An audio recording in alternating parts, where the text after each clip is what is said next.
Welcome, welcome, deep divers. And a particularly warm welcome today to all our colleagues tuning in from the CEMO community Continuous Education for Medical Oncology. Great to be talking with you all. Yeah, it really is.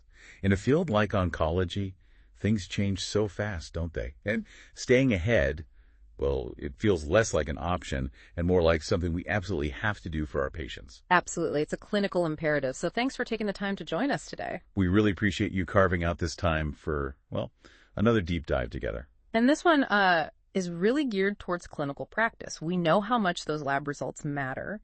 Even tiny shifts, subtle nuances, they can have huge implications for patient care, right? Getting it right can genuinely change things for your patients. It really can. And today, we're tackling something that looks simple on the surface. Yeah. Just a number on lab report. Platelet count. Exactly. But underneath that, it's surprisingly complex. I bet most of us have gotten tripped up by it at some point. Oh, for sure. So our mission today is a deep dive into thrombocytopenia that's low platelets, and it's really tricky mimic, pseudothrombocytopenia, specifically in our solid cancer patients. A vulnerable group. Definitely. We want to cut through the confusion, pull out the really critical, actionable stuff you need for accurate diagnosis and, just as importantly, effective management. That's the goal. A really solid understanding of what's going on when that platelet count is low. We need to know, is it a true deficiency? Is the patient really at risk? Or is it one of those lab artifacts? Something that looks bad but isn't actually happening in the patient. Precisely. Distinguishing those is key because the challenges in this patient group are, well, they're significant. We need clarity. So get ready for, hopefully, an engaging journey. We'll look at the latest thinking, maybe some surprising bits, and definitely some practical takeaways. Things you can use Monday morning. Exactly. Hopefully you'll leave feeling better informed, maybe a bit more confident in those clinical decisions, and crucially, more alert to those misleading labs that can, steer things the wrong way if we're not careful. It happens. Vigilance is key. All right, there's a lot to unpack. Let's dive in. Yeah. Okay, so let's start with the basics. Thrombocytopenia. What are we actually talking about? Right. So definition-wise, it's pretty straightforward. A low platelet count. Typically, we say below 150,000 platelets per microliter of blood. And platelets, we know, are these tiny cell fragments, no nucleus, made in the bone marrow. Absolutely vital. Their main job is hemostasis, stopping bleeding, forming clots when there's an injury.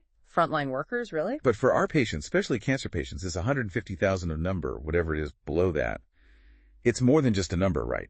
It signifies real risk. It absolutely does. And this is the crucial part, the why it matters. It's not just a lab finding. A significant drop in platelets seriously increases the risk of bleeding. Which can range from minor stuff. Yeah, like petechiae, those little red dots or easy bruising, things that might seem small. But it can also mean life-threatening bleeds. Brain hemorrhages, major GI bleeds. Scary stuff. Very. And for us in oncology, there's another layer. Low platelets often force our hand with treatment. Meaning delays, dose reductions. Exactly. We might have to hold off on chemo or cut the dose, maybe delay radiation, and that directly impacts how well the cancer treatment works. Compromising efficacy. Right. Which can affect outcomes, quality of life. So yeah, it's a critical clinical flag. Needs our full attention. And the tricky part in cancer patients is that it's rarely just one thing causing it, is it? Almost never. It's usually multifactorial. A complex mix of the cancer itself, the treatments we're using, maybe other health issues the patient has. It complicates the picture. Less like a simple diagnosis, more like solving a puzzle. A dynamic one, yeah. So if we think about the patient's journey, the most common cause we run into day in and day out is chemotherapy-induced myelosuppression. CIT. Right. The chemo hitting the bone marrow. Precisely. Chemo targets rapidly dividing cells. That's how it gets the cancer. But unfortunately, the bone marrow cells are dividing rapidly too. Including the megakaryocytes, the platelet precursors. Exactly. Chemo inhibits them directly, stops them making platelets effectively. It's dose dependent, generally. And some chemo drugs are worse than others for this. Oh, yeah. We know that gemcitabine and platinum-based drugs like carboplatin, cisplatin are particularly notorious, can cause significant, sometimes prolonged drops in platelets. The dose matters, of course. And also the patient's own bone marrow reserve. Someone heavily pretreated might struggle more. And when does the count usually bottom out? the nadir? Typically around 10 to 14 days after a cycle, then he usually starts to recover over the next week or two. But again, that recovery can be slower in some patients. So a direct hit on the production line. What about other treatments like radiation? Does that do the same thing? Good question. Yes, radiation can definitely contribute. It's more localized, obviously. To the treatment field. Right. But if you're radiating large areas that contain a lot of bone marrow, think pelvis, spine, big, long bones, high doses, can suppress platelet production. So patients getting radiation for widespread bone mets or maybe pelvic cancers. Exactly. That's where it's most relevant. It's often a more chronic cumulative effect compared to the sharp chemo nadir, but it certainly adds to the problem. Okay. And beyond the therapies, the cancer itself can be the culprit, right? Bone marrow infiltration. Absolutely. That's a major mechanism. When metastatic cells from solid tumors, common ones like advanced breast, lung, prostate cancer, even gastric adenocarcinoma spread to the bone marrow. They physically take up space. They literally do. They displace the normal hematopoietic tissue. Imagine invaders taking over a factory floor. The normal machinery, the stem cells making blood cells, including platelets, just gets crowded out. Impairs the whole production process. Right. And often it doesn't just hit platelets. You might see pancytopenia low counts across all cell lines, red cells, white cells, platelets. Which makes treatment even harder because you need to treat the underlying tumor that's causing it. Exactly.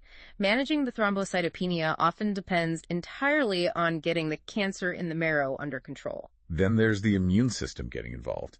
Immune-mediated platelet destruction, like a secondary ITP. Secondary immune thrombocytopenia. This is, well, it's fascinating but frustrating. The body's own immune system mistakenly attacks and destroys platelets. Can drugs trigger this, besides chemo? Yes. Certain antibiotics, for example. Some anticoagulants, too. Heparin is the classic example, causing HIT, heparin-induced thrombocytopenia. Which is a whole other complex issue. A very serious one. But, interestingly, in cancer patients, this immune attack can also be paraneoplastic. Meaning the tumor itself sets it off. Yeah. The tumor might release substances that look like platelet antigens, or it just generally messes with immune regulation, causing the body to target platelets. Finding paraneoplastic ITP is important because treating the cancer often resolves the low platelet count. Wow. And sometimes it's an emergency situation causing it, like DIC, disseminated intravascular coagulation. Oh, absolutely. DIC is a true oncologic emergency. It's this incredibly complex syndrome where clotting and bleeding systems go haywire simultaneously. How does that happen? Basically, you get widespread tiny clots forming in small blood vessels. This consumes platelets and clotting factors like crazy. So paradoxically, you end up with both clotting and bleeding problems. Like using up all the resources. Exactly. It's strongly associated with advanced cancers, especially those mucin-producing adenocarcinomas, think pancreas, stomach, lung, or acute promyelocytic leukemia. The mucin itself can trigger clotting. Managing that sounds like walking a tightrope. It really is. You have to aggressively treat the underlying cause, the cancer or infection, while simultaneously managing both the bleeding and the clotting. Very tough. Are there other big causes we need to keep in mind for our cancer patients? Definitely. A few more key ones. Sepsis and systemic infections are common, sadly, in patients who are immunocompromised. Infections can cause consumptive thrombocytopenia. Platelets get used up due to endothelial damage and activation, or they can impair production. Okay. What about liver problems? Liver disease or cirrhosis is relevant, especially with GI cancers or liver mates. The liver makes less thrombopoietin, that's the hormone-stimulating platelet production. TPO. Right. Plus, with portal hypertension and cirrhosis, the spleen often enlarges and traps more platelets. Splenic sequestration, we call it. So fewer made, more trapped. Double whammy. Pretty much. Then there's thrombotic microangiopathy, TMA.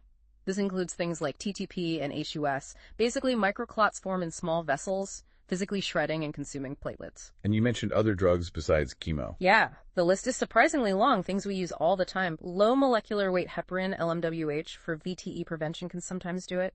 Valproic acid, even insulin in some cases. Certain antibiotics like vancomycin or linezolid. And some newer cancer therapies. Right. Targeted therapies like the angiogenesis inhibitor sunitinib is known for it. And even immune checkpoint inhibitors like pembrolizumab can, rarely, cause an immune-mediated thrombocytopenia. So a thorough medication review is crucial. Absolutely essential when you see an unexplained low count. You have to consider everything the patient is taking. Okay, so that covers a lot of ground for a true thrombocytopenia. But now, let's get into the really interesting part. The imposter. Pseudothrombocytopenia, PTCP, the great mimic. Right, where the lab report says the platelets are low, but they're actually not in the patient. Exactly. It's a laboratory artifact. The automated counter gives a falsely low number, but the patient's actual in vivo platelet count, the count inside their bloodstream, is perfectly normal. So it's an in vitro thing happening in the test tube. Precisely. That's the absolute key. It's not happening in the patient's body. And what's actually going on in the tube to cause this? The main reason is in vitro platelet clumping or aggregation. The automated counters are designed to count single cells passing through a light beam or an electrical field. Okay. When platelets stick together in clumps, the machine just doesn't see them as individual platelets anymore. So it miscounts them. Either it miscounts them as something bigger, like white blood cells, which can give you a falsely high white count, pseudoleukocytosis, or more often it just misses the clumps altogether, leading to that fake low platelet count, like trying to count marbles when they're all glued together. And the most common reason for this clumping is? By far, it's ETA-dependent pseudothrombocytopenia, EDTA, PTCP. EDTA, that's the anticoagulant in the purple top tubes, right, for the CBC. Exactly. Ethylenediametitericetic acid. It's a calcium chelator.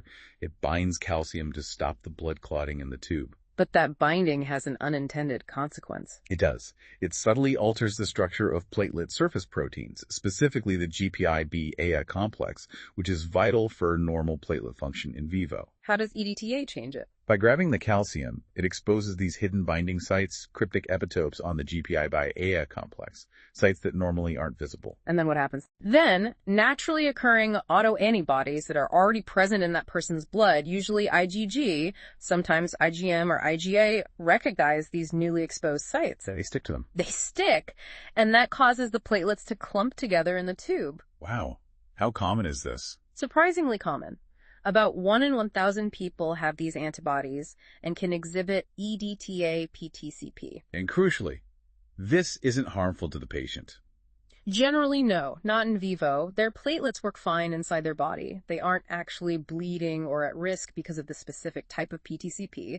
It's purely a lab phenomenon, a test tube party gone wrong. That's incredible. A completely false alarm just because of the tube additive really underscores that trust but verify idea with lab results. Absolutely. And it's not just simple clumping. There's a less common form called platelet satellitism. Satellitism, what's that? Here, the platelets don't just clump with each other. They actually stick to white blood cells, usually neutrophils. They form these little rings or rosettes around the neutrophil. Like tiny moons orbiting a planet.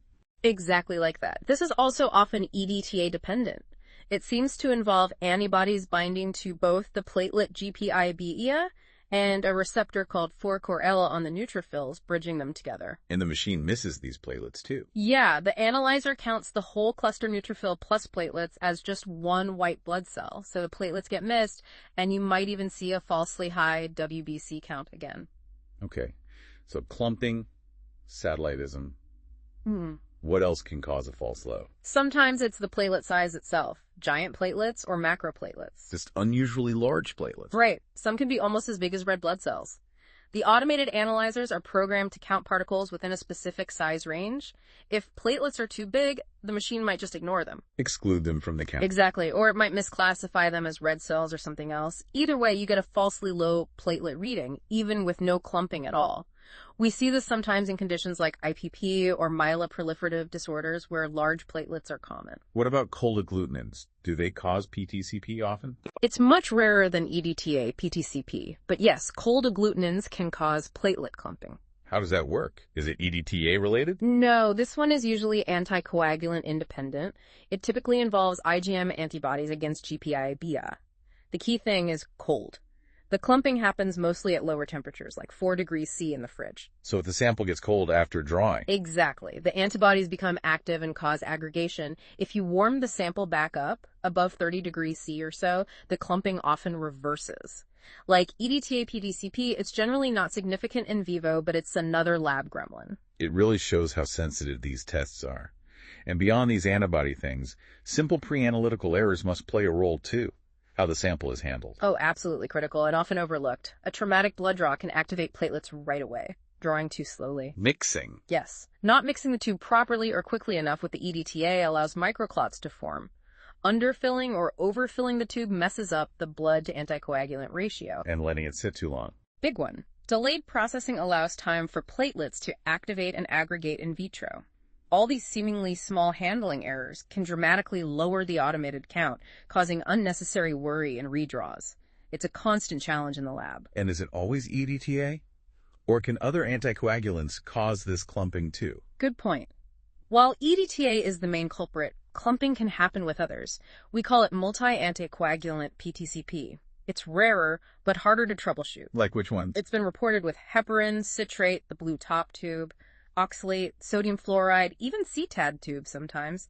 One study even suggested hygrudin wasn't great at preventing it. So it's not always fixed just by switching tubes? Not always, Yeah. which really emphasizes why clinical suspicion and looking at that blood smear are so vital. Okay, so we've got true thrombocytopenia with all its causes, and then this imposter, pseudothrombocytopenia. Let's zoom out. Why is getting this right so incredibly important, especially for our cancer patients? What are the real-world consequences of mixing these up? This is the crux of it, isn't it? Getting this wrong, mistaking PTCP for a true low count, can lead to really significant patient harm. It sets off a cascade of inappropriate actions. Like unnecessary tests. Exactly. First off, unnecessary diagnostic workups. Think about putting a cancer patient through a bone marrow biopsy, which is invasive, painful, carries risks, all based on a false lab number. That's awful. Adds to stress, cost. Unneeded medical risk. Hmm. And then there are the inappropriate treatments. Platelet transfusions. Yes. Giving platelets when they're not actually needed exposes the patient to transfusion risks, alloy immunization, making future transfusions harder, reactions, infections, fluid overload. Plus, it uses up precious blood bank resources. What about other treatments? Patients might get high-dose steroids thinking it's immune thrombocytopenia with all the side effects that entails hyperglycemia, infections, bone thinning. Historically, people even had unnecessary splenectomies based on misdiagnosed PTCP. Wow. And for cancer patients specifically, the impact on their actual cancer treatment must be huge. That's probably the biggest concern. Delayed or inappropriate cancer treatment. If the team thinks the platelets are dangerously low, they'll often delay chemo, reduce the dose, maybe even switch to a less effective regimen. Which compromises the whole point of the therapy. Totally. It can allow the cancer to progress when it didn't need to. In oncology, timing and dose intensity are often critical. A false alarm from PTCP can completely derail the treatment plan and potentially affect the patient's long-term outcome.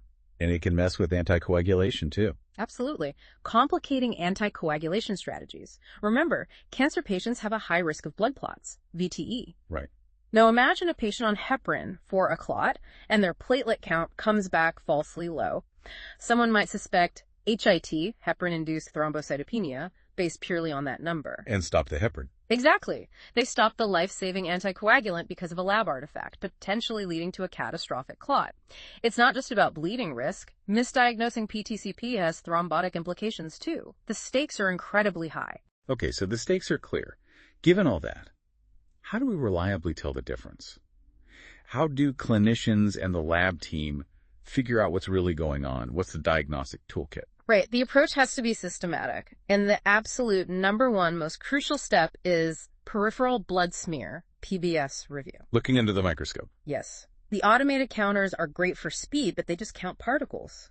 When they flag a low count or weird results, a trained human eye looking at the smear is essential. What can you see on the smear? You can literally see the platelet clumps, if it's PTCP. You can see the platelet satellitism, those rosettes around neutrophils.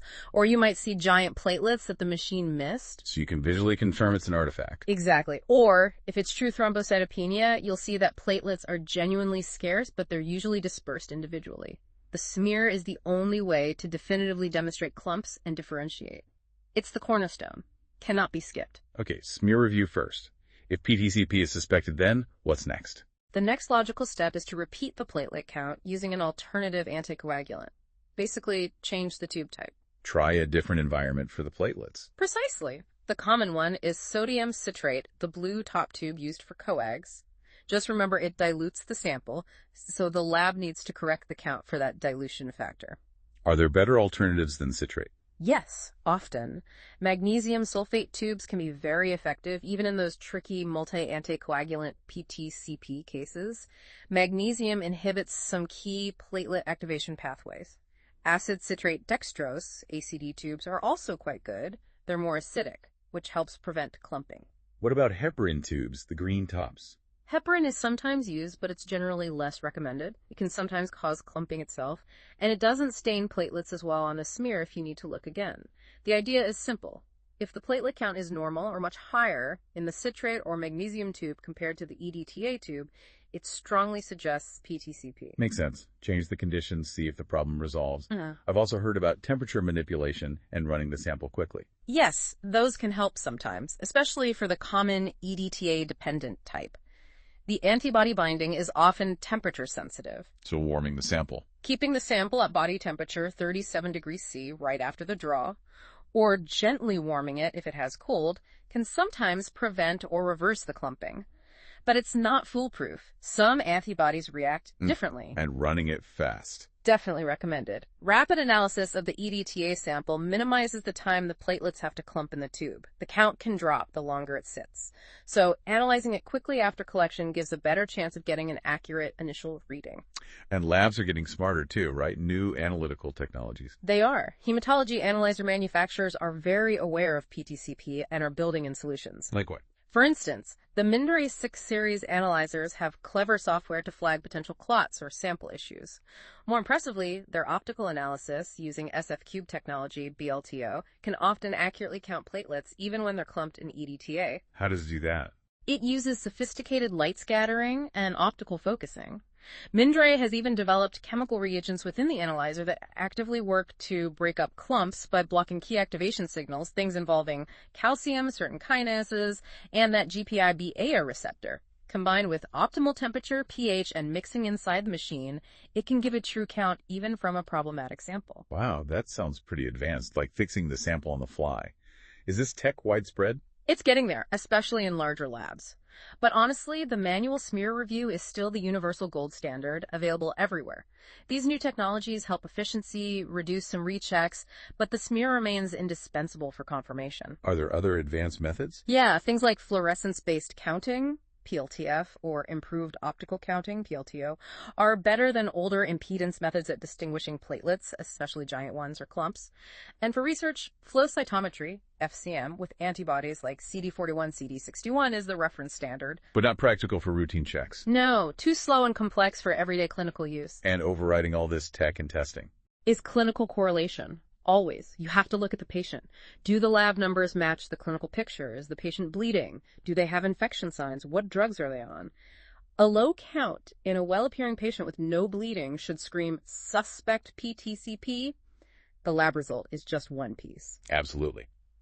Okay, so we have a good diagnostic pathway. Now, let's shift back to when it is confirmed as true thrombocytopenia in a solid cancer patient. How do we manage it? This is where that delicate balance comes in managing bleeding risk versus keeping cancer treatment on track. Exactly. It requires a really careful, individualized approach. The first principle is always, if possible, addressing the root cause. So it's chemo-induced. Then management involves careful decisions about chemo. Dose adjustments, maybe delaying a cycle, sometimes switching to a less myelosuppressive drug. It's all about allowing marrow recovery. And if it's marrow infiltration? Then the focus has to be on treating the underlying cancer effectively. Shrinking the tumor in the marrow is key to restoring platelet production. Immune causes, DIC. For ITP, you might need immunosuppression steroids, IVIG, rituximab. For DIC, it's aggressive treatment of whatever triggered it, usually infection or the malignancy itself, plus supportive care for the coagulopathy. But for immediate management, especially severe lows or bleeding? The main tool is platelet transfusions. That's the quickest way to boost the count temporarily and stop or prevent bleeding. Is there a standard threshold for transfusing? Generally, prophylactic transfusions giving platelets before bleeding occurs are considered when the count drops consistently below 10,000 per microliter. That level carries a high risk of spontaneous, serious bleeds like intracranial hemorrhage. What about before procedures? Higher thresholds are used then, maybe less than 20,000 or even less than 50,000, depending on the invasiveness of the procedure biopsy, central line surgery. And if the patient is actively bleeding? Then you give therapeutic transfusions, regardless of the count. Active bleeding dictates the need. But you mentioned using them judiciously. Yes, especially in solid tumor patients who might only need temporary support. Transfusions aren't risk-free. Alloimmunization can make future transfusions less effective. There are risks of reactions, infections. So we try to be guided more by symptoms in the clinical situation than just the raw number, when possible. What about stimulating the patient's own production, TPO receptor agonists? Right, the TPORAs. Agents like romiplostim and eltrombopag. These drugs mimic thrombopoietin and stimulate the bone marrow, specifically the megakaryocytes, to produce more platelets. What's their main role in cancer patients? Their big advantage is reducing the need for transfusions and, crucially, helping patients stay on their chemotherapy schedule and maintain dose intensity, especially useful in managing CIT. Allowing potentially curative treatment to continue. Exactly, which can be vital for outcomes, but there's a potential downside. Thrombosis risk. Yes. These agents can increase the risk of blood clots, both venous and arterial, so you have to weigh that risk carefully, especially since cancer patients are already prone to clots. It's an individualized decision. Beyond transfusions and TPOs, what else is part of management? Chemotherapy modification is often necessary. As we discussed, dose changes, delays, and comprehensive supportive care is vital. Like what? Avoiding other drugs that suppress platelets, aggressively treating infections, managing any other clotting issues. For very low counts, say under 20,000, advising patients to limit activities with high risk of injury, good oral care with soft toothbrushes to prevent gum bleeding, basic but important stuff. And that really tricky area managing concurrent thrombosis and bleeding risk. Patients who need anticoagulants but have low platelets. Yeah, that's a constant challenge. Even with low platelets, cancer patients have that high VTE risk. So what do? Reduced dose anticoagulation. Often, yes. If the platelet count drops below, say, 50,000, guidelines often suggest reducing the anticoagulant dose. There's also some preference for using LMWH over DOSCs in very low count situations, partly because LMWH might have a slightly better bleeding profile in that specific setting, and reversal can be easier if needed. What about drugs to reduce bleeding, like tranexamic acid? Antifibrinolytics like tranexamic acid can be considered maybe for troublesome mucositis bleeding, but you have to use them with extreme caution. They stop clot breakdown, which could potentially worsen thrombosis risk in these already high-risk patients. It's a very fine balance, demanding real clinical judgment and often discussion with hematology colleagues. This really drives home just how complex managing thrombocytopenia is in our patients. It's this constant balancing act, isn't it? It truly is a delicate dance, as you said. Preventing life-threatening bleeds on one hand while making sure their vital cancer treatment can continue effectively on the other. Requires constant vigilance. Meticulous monitoring, not just of the counts, but clinical signs too. And the diagnostic complexity, especially with pseudothrombocytopenia potentially lurking, means we always need to be thinking critically. The therapeutic dilemmas are real. Absolutely. It demands a highly individualized, often dynamic, and definitely multidisciplinary approach. Oncologists, hematologists, lab specialists, nurses, everyone working together. It's never one size fits all. Well, this has been incredibly thorough. We've defined true thrombocytopenia, explored that whole web of causes, CIT, infiltration, immune issues, DIC. And we spent crucial time unmasking pseudothrombocytopenia, that lab imposter. We've talked about why telling them apart is so critical for patient safety and treatment efficacy, and walked through the diagnostic steps, starting with that essential blood smear and the management strategies for true lows. And just to hammer it home one last time, getting this diagnosis right, distinguishing true low platelets from a lab artifact like PTCP, it's not just, an interesting academic point. It's fundamental to safe and effective cancer care. Directly impacting treatment, safety, outcomes, quality of life. All of it. It's a cornerstone. So thinking about the future, with all these advances in diagnostics and therapies we've touched on, here's a final thought for everyone listening. What new kinds of collaboration, or maybe deeper collaborations, between the lab scientists and us clinicians will be most crucial to really optimize care for our cancer patients facing these platelet issues in the years ahead? Something to mull over. A great question. And thank you sincerely to the CEMO community for joining us for this deep dive. Your dedication to learning in this tough field is really commendable. Absolutely. Until next time, deep divers, keep digging for knowledge. Till next time.